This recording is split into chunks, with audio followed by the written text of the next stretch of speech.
कई बार हम अपनी जिंदगियों में मसीह संसार के अंदर इस बात को देखते हैं कि कुछ ऐसे वर्णमाला का इस्तेमाल हम करते हैं, शब्दों का इस्तेमाल करते हैं या वोकैबुलरीज का इस्तेमाल करते हैं जो सुनने में बहुत ही सुपरनैचुरल लगती हैं, दैविक लगती हैं, ईश्वरी लगती हैं।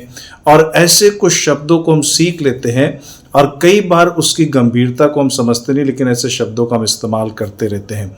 और कभी कभी ऐसा सोचते हैं कि जब हम ऐसे शब्दों का इस्तेमाल करते हैं सो परमेश्वर उन बातों से प्रभावित हो सकते हैं। एक ऐसे ही जवान जो है एक दिन यीशु मसीह के पास मरकुस उसके 10वें अध्याय के 18वें पद के अंदर आकर के कहता है कि हे उत्तम गुरु, अनंत जीवन पाने के लिए मैं क्या करूं? तब यीशु ने उससे तुरंत उसको कहा कि तू मुझे उत्तम क्यों कहता है, कि परमेश्वर को छोड़ और कोई उत्तम नहीं। यीशु मसीह वहां ये नहीं कहना चाह रहे हैं कि वो उत्तम नहीं है, लेकिन वो उसको इस बात के लिए श्योर करना चाह रहे हैं कि जिस बात को वो पूछ रहा है आखिर उसको समझ भी रहा है कि क्या है ये अच्छा का मतलब क्या, गुड टीचर का मतलब, ये गुड का मतलब क्या है, या अच्छे का मतलब क्या है, या उत्तम का मतलब क्या है।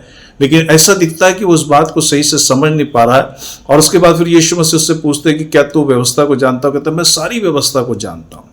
और कभी कभी हमारे साथ भी ऐसा हो सकता है कि परमेश्वर के विषय को लेकर के, विश्वास को लेकर के, कलीसिया को लेकर के, सेवा को लेकर के, आत्मिकता को लेकर के हम हर एक तरह की बातों को जानते हैं। और कई बार कई लोग इस बात का बड़ा बड़ा क्लेम भी करने लगते हैं, we know everything about Jesus Christ. But the same time में जैसे इस जवान की स्थिति है कि वो यीशु को एक अच्छा टीचर बोल तो रहा है, लेकिन जब यीशु मसीह ने उससे कहा कि जा अपना सब कुछ बेच करके कंगालों को दे दे, और एक ऐसे बड़े, एक अच्छे, बहुत ही उत्तम और बहुत ही कहना चाहिए कि स्पिरिचुअल क्वेश्चन को पूछने के बाद, और एक सही जो सच में अच्छा है, उत्तम है, उससे पूछने के बाद भी एक बात को पाया गया कि इस व्यक्ति का खुद का हृदय अच्छा नहीं था।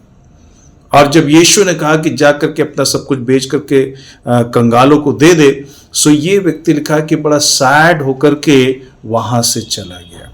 आज कई बार ऐसा हो सकता है कि हमारी भी परिस्थिति ऐसी हो कि हम यीशु के विषय में एक अच्छा ज्ञान रखते हो, एक अच्छी समझ रखते हो, एक अच्छी सेवकाई करते हो, विश्वास में बहुत पुराने हो या विश्वास में बहुत नए हो, कुछ शब्दों को, कुछ उच्चारण को हमने सीख लिया हो, लेकिन उतना पर्याप्त नहीं है।